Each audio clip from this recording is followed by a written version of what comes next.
Saltanatlı, ant veremin.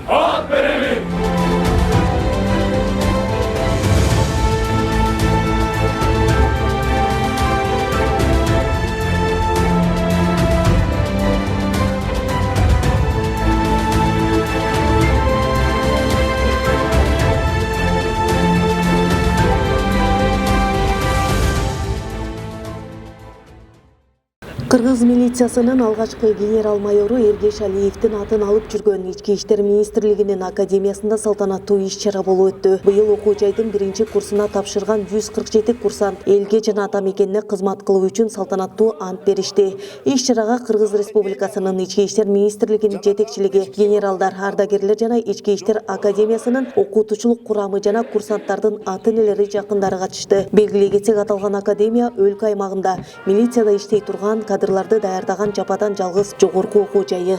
Бүгүн Кыргыз Республикасынын Ички иштер министрлигинин академиясындагы кезектеги 56-жолку ант берүү аземи болуп өттү. Бүгүн бюджеттик негизде күндүзгү билим берүү факультетинин кезектеги 1-курсунун 147 курсанты ант берип, Кыргыз милициясын толуктап, бүгүндөн баштап милициянын катардагы деген наамга ээ болушту. Ушу бүгүнкү ант берген курсанттарга келечекте антына бекем турган, мыйзамдуулукту сактаган, ошо менен бирге коомдук коопсуздукту сактап, анттарына бекем туруп, элге, жерге кызмат кылат деп ишенебиз биз. Окууга кабыл алуудагы атайын сынактардан жана жаш жоокерлердин курсунан ийгиликтүү өткөн 147ден ашык курсант ата мекендин алдында салтанаттуу ант беришти. Милициянын катардагысы наамына ээ болуу менен кызматка болгон алгачкы кадамдарын аткарышты.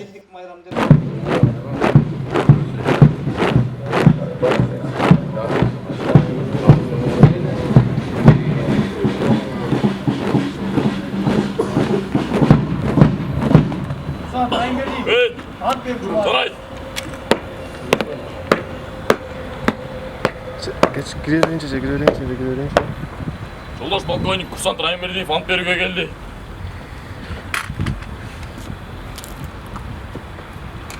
Мен Кыргыз Республикасынын жараны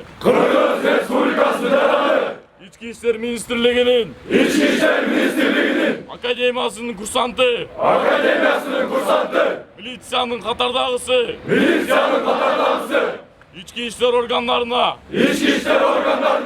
кызматка кирип жатып Кыргызстандын элине берилип кызмат кылууга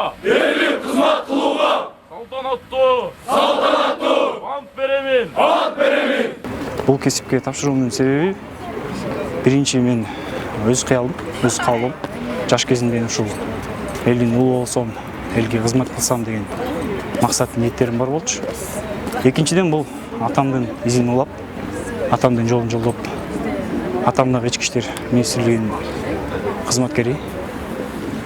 Ошол себептен бул кесипти тандадым. Окуу шарттары аябай жакшы. Бул жакта биринчиден тартип болсо анан башка нерсе болот. Тартип болсо анан окуу болот. Ошондуктан бул жакта биринчиден тартип. Окуу аябай жакшы. Окуу усулдары, окуу шарттары курсанттарга, студенттерге болгон мүмкүнчүлүктөр аябай жакшы түзүлгөн.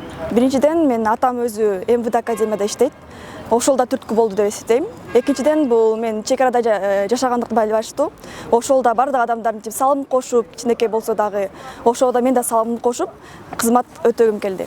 Ант берген курсанттарды Ички иштер министринин орун басары, милициянын генерал-майору Октябрь Урманбетов куттуктады. Бул кызмат кайраттуулукту, кесиптик чеберчиликти жана жогорку деңгээлдеги даярдыкты талап кылаарын баса белгиледи. Ошондой эле милиция кызматкерлеринин сапаттуу ишмердүүлүгү бул өлкөнүн туруктуулугунун жана жарандардын коопсуз жашоосунун кепилдиги экенин эскертти. Силерден коом тартибин, мыйзамдуулукту, жарандардын коопсуздугун камсыз кылуу талап кылынат. Ошондуктан антыңыздарга бекем туруп, ар намысты коргоп, адилеттүүлүктү, адамгерчиликти, ыйык милдетти эстен чыгарбаңыздар. Ар бириңер үлгүлүү жүрүш турушуңар билимге жана кызматка болгон жоопкерчиликтүү мамилеңер менен академиянын жана жалпы ички иштер органдарынын аброюн жогору көтөрөт деп чын дилимден ишенем. Силер кийген форма жөн гана кийим эмес. Бул мамлекеттин, элдин ишеними, мыйзамдын күчү. Аны кийип жүрүү, элдин ишенимине ээ болууну, элге адилет кызмат өтөөнү талап кылат. Пайдаланып, сапаттуу билимге ээ болуп, талыкпай эмгектенип, ички иштер органдарынын татыктуу кызматкери аталышыңарга чын дилимден тилектешмин. Ары татаал, ары жооптуу кызматка кадам таштап жаткан учурда сиздерди дайыма жакшы саамалыктар коштоп жүрсүн. Сиздерге бекем ден соолук, окууңарга ийгилик каалайм. Өз кезегинде курсанттардын ата-энелери дагы сыймыктануу жана кубануу менен уул кыздарын куттуктап, антка бекем болгула деген каалоолорун билдиришти. Балам бул жерде 1-курста окуйт. Ошо биз бүгүн ант берүү аземи, биз аябай толкунданып турабыз. Өзүбүз дагы келинчегибиз палачкабыз менен келгенбиз. Аябай жакшы, буйруса ошо Кыргызстандын милициянын курамын толуктасын деп калабыз. Ушул жакка берип аябай даярданып келгенбиз. Өзү азыр деле аябай толкунданып турабыз. Ошо сүйүнүчүбүзгө. Келечекте балам буйруса ошо милициянын катарына кошулган, ошону толуктаган кызматкерлерден болот. Үй бүлөдө милициянын кызматкери жок. Балам жашынан эле спортко аябай кызыкчу, ошо спорт менен келаткан. Ошого ушу милиционер болом деп ушул жакты тандады. Баланын өзүнүн тандоосуна койдук бул жагын. Абдан кубанып турабыз. Ошондой эле азыркы жаштарына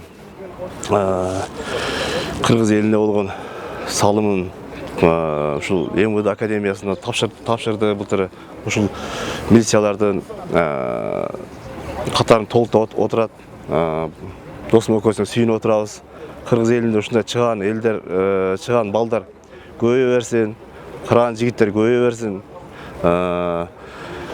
Бул МВД академиясы канчалык күчтөнсө, ошол кыргыз эли тынч болот. Кыргыз элинде тартип сакталат. Тартип менен закон оңолот, эл оңолот. Турсунай Кыдыралиева Талас облусунун тургуну. Ал бүгүнкү иш-чарага толкундануу менен катышып жатканын айтат. Анткени кызы милиция кызматкери болууну кичинесинен кыялданып келгенин, ал үчүн талыкпаган даярдыктардан өтүп, жыйынтыгы Ички иштер министрлигинин академиясынын курсанты болуп бүгүн ант берди. Кызым ушу МВД академияда окуйт. Бүгүн ант берүү аземи болчу. Ошо ант берүү аземине кубанычтуу күн болуп аткан үчүн ушинтип сүйүнүп кызыбызды куттуктап келип атабыз. Бул бала кезинен эле ушул мен прокурор болом, милиция болом деп эле ушундай тилеги бар болчу. Ошо тилегин орундатып, мына 11-классты аяктап, ийгиликтүү аяктап, аны ушул окуу жайына өзүнүн немеси менен, көңүлү менен тапшырып келди. Салтанаттуу иш-чара Ички иштер министрлигинин академиясынын өздүк курамынын салтанаттуу жүрүшү менен аяктады.